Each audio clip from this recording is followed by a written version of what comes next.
हम लोग कहाँ भटके कहाँ खोए, जात पात इलेक्शन राहुल गांधी मोदी बस इसी में उलझे हुए हैं। कभी सोचा है बेरोजगारी के बारे में, या कभी ये सोचा कि अच्छे पढ़े लिखे लोग बाहर नौकरी करने के लिए क्यों चले जाते हैं। चलो ये सब तो चलता ही रहेगा। कभी सोचा है अपनी सेफ्टी के बारे में। भारत में लगातार घुसपैठिए घुस रहे हैं, इलीगल एंट्री हो रही है, प्रॉपर वीडियो में बताया जा रहा है। इंडिया की सेफ्टी और सिक्योरिटी मजाक बन के रह गई है। I am really sorry for this. Visa লাগবে না, কোনো প্রকার পাসপোর্ট লাগবে না, আমি এখন ভারতে ঢুকে। ऐसे बहुत सारे वीडियो आपको YouTube पे देखने को मिल जाएंगे। इसमें बांग्लादेश के यूट्यूबर ने एक वीडियो अपलोड किया है जिसमें बाइक आया था, वो डेमो देकर बता रहा है कि कैसे इंडिया में इलीगल घुस सकते हो, फ्री में एंट्री कर सकते हो। दूसरा यूट्यूबर है ताशन राठौर, यह भी वीडियो में यही बता रहा है कि कैसे आराम से जंगल क्रॉस करके, घेराबंदी को क्रॉस करके इंडिया में घुस जाते हैं और घुसने के बाद इनको बाइक भी रेंट पे मिल जाती है। सो এখন হচ্ছে একটু इंडियन बाइक। ऐसे बहुत सारे वीडियोस यूट्यूब पे हैं जो महीनों से हैं, सालों से हैं। इन सब पे किसी पे मिलियन, किसी पे 1.5 मिलियन व्यूज भी हैं। तो ये सब की सेफ्टी कौन देगा?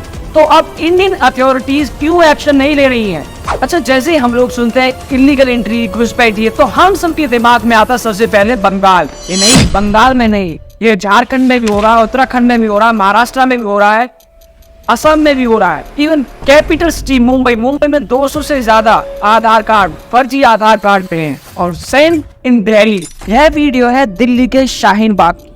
यहाँ पर एक रैंडम यूट्यूबर ने ऐसे ही पूछा 20-25 लोगों से, आप कहाँ से हैं? तो सभी का एक ही जवाब था, बांग्लादेश से, शाहीन बाग में आप। हाँ, आप कहाँ? बांग्लादेश से। आप बांग्लादेश से? आप कहाँ से? बांग्लादेश। कहाँ से आए हैं? बांग्लादेश। यहाँ पर गवर्नमेंट भी सोच में पड़ जाती है। सरकार अगर आना चाहे तो नहीं आ सकता। शाहीन बाग का नाम सुना आपने?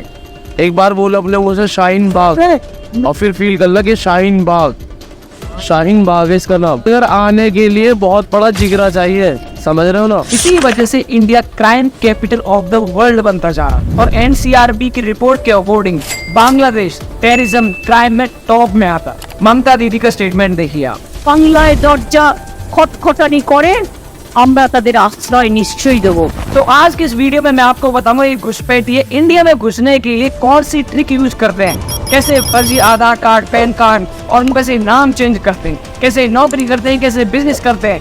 अरे बिजनेस तो छोड़िए, पीएम आवास योजना के तहत गवर्नमेंट इनको घर तक दे रही है। तो दोस्तों, सबसे पहले मैं आपसे रिक्वेस्ट करना चाहूंगा, प्लीज इस चैनल को सब्सक्राइब करो and hit the bell icon. बहुत मेहनत होती है इससे, ये बिल्कुल फ्री में है, हमें काफी मोटिवेशन मिलता है। Please subscribe the channel. सहित पूरे देश में बांग्लादेशी नागरिकों की घुसपैठ एक बड़ी समस्या है। इस तरह की तस्वीर जो है जब सामने आती है तो सवाल ये उठता है कि आखिर घुसपैठियों को लेकर कड़ी कार्रवाई कब होगी। They have no passport, they have no visa. Bangladesh में बैठे बैठे एक वोटर आयडेंटिटी कार्ड बना सकते। जवळजवळ 200 लोकांचे आधार कार्ड कचऱ्यामध्ये पडलेले आहेत। लोकल लोग हैं, 2040 तक अल्पसंख्यक हो जाएंगे। शाहीन बाग का नाम सुना आपने? एक बार बोलो अपने मुंह से शाहीन बाग। आने के लिए बहुत बड़ा जिगरा चाहिए। Minister Mamata Banerjee, who on the wake of the protest in Bangladesh, says that the doors are open in Bengal for the refugees coming from Bangladesh. वहीं ममता बनर्जी 13 साल पहले बांग्लादेशी घुसपैठ के मुद्दे पर लोकसभा से इस्तीफा तक दे चुकी हैं।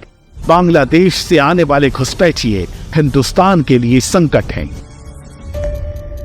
दिलबर हुसैन और ताशर राठौर, ये लोग भी मेघालय के बॉर्डर से इंडिया में घुसे। ये लोग करीमगंज और मेघालय का बॉर्डर क्रॉस करके असम, त्रिपुरा और नागालैंड जाते हैं और फिर वहां से जाते हैं कैलकाटा।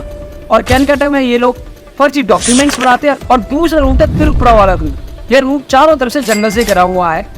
और अभी हाल फिलहाल में 12 जुलाई को 10 बांग्लादेशी घुसपैठियों को पकड़ा। और जब पुलिस ने उनसे पूछताछ की तो उन्होंने बताया कि त्रिपुरा के सोनमपुरा इलाके में ऐसे बहुत सारे एजेंट हैं जो 2000-2500 में इलीगल एंट्री करवाते हैं। और ये एंट्री ऐसा नहीं है कि 6 महीने में, साल भर में होती है, ये एवरी वीक होती है। अब मैं आपको झारखंड के बारे में बताना चाहूंगा, जिसके आसपास किसी भी कंट्री का कोई बॉर्डर भी नहीं है। यहाँ पर तो बहुत सारी महिलाओं के हस्बैंड ही इलीगल इमिग्रेंट्स। और इसका सबसे बड़ा रीजन है गवर्नमेंट आदिवासी महिलाओं के लिए कुछ सीट्स रिजर्व रखती है। और ये लोग क्या करते हैं, वहाँ पहुँचते हैं, आदिवासी महिलाओं से शादी कर लेते हैं। और शादी करने के बाद जो महिला होती है इलेक्शन लड़ती है, और इलेक्शन लड़ने के बाद वह जीत जाती है। और जीतने के बाद यही इलीगल इमिग्रेंट्स वहाँ के इस सीट के मालिक बन जाते हैं। आदिवासी लड़कियों जबरदस्ती धर्मांतरण करके या शादी के माध्यम से जो बांग्लादेशी घुसपैठिए हैं वो जमीन भी हड़प रहे हैं, वो उनके साथ शादी भी कर रहे हैं, उनका धर्म परिवर्तन भी करा रहे हैं।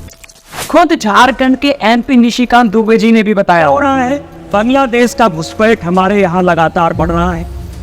जो आदिवासी महिलाएं हैं उनके साथ बांग्लादेशी घुसपैठिए शादी कर रहे हैं। हिंदू और मुसलमान का सवाल नहीं है।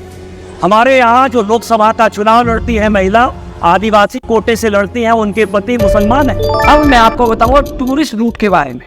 कितने लोग टूरिस्ट वीजा लेकर आते हैं और वापस कितने जाते हैं पता नहीं। ये बांग्लादेशी रफीकुल नाम का बंदा वीजा लेकर इंडिया में आता है और उसके बाद इंडिया में ही रुक जाता है। और जलम रफीकुल तातरी बार फेस हो गए भाई 2 मास तो 2 मास के आधार पर तो वहाँ रहेगा जी। पिछले 8 महीनों में 10 लाख लोग टूरिस्ट वीजा लेकर इंडिया में आए और गए कितने वापस कोई ज्यादा पता नहीं। नेक्स्ट रूट मैं आपको नेपाल रूट के बारे में बताना चाहूंगा। नेपाल और इंडिया के बीच में महाकाली रिवर है जो बॉर्डर का काम करती है। तो यहाँ पर बहुत सारे लोग एथलीट की तरह एक रोप लगाते हैं, रोप के सहारे वो नदी को क्रॉस करते हैं और इंडिया में घुस जाते हैं। और ये सब तो वो रास्ते जो हमें पता है, ऐसे पता नहीं कि कितने रास्ते हैं जिनकी हमें भनक भी नहीं है। जब इतने सारे लोग इंडिया में घुसेंगे, वो चाहे हिंदू हो, मुस्लिम हो, सिख हो, ईसाई हो, तो क्या होगा? बेरोजगारी होगी। टैक्स कौन भरता है? हम। और एक खास बात, सुप्रीम कोर्ट का एक वर्डिक आता है कि गवर्नमेंट को ही इनको घर बनाकर देना हो। इस वर्डिक के तहत उत्तराखंड के हल्द्वानी में 4000 परिवारों को जो घुसपैठिए थे उनको रेलवे की जमीन दान में दे दी। तो सोचिए जब इतने लोग इंडिया में घुसेंगे तो क्या होगा? बेरोजगारी होगी, अनएम्प्लॉयमेंट इसकी वजह से पीक पर है। तो इस वीडियो में मैं ज्यादा तो कुछ नहीं, मैं उन लोगों से रिक्वेस्ट करना चाहूंगा जो 2000, 2500, 3000 में जो इनको घुसा रहे हैं, अनएम्प्लॉयमेंट लोगों को करवा रहे हैं, अपने देश के बारे में सोचो जरा। तो उनके लिए मैसेज है, वो ऐसा नहीं कि इंडिया के लिए है, पूरे वर्ल्ड में हर किसी को अपनी कंट्री के बारे में सोचना चाहिए। और जिस तरह से ये इलीगल एंट्री करवा रहे हैं इसको रोकना चाहिए और अपनी यंग जनरेशन के बारे में सोचना चाहिए। तो आई होप इस वीडियो से आपको कुछ समझ में आया होगा। Hit the button and subscribe my channel. Thank you so much.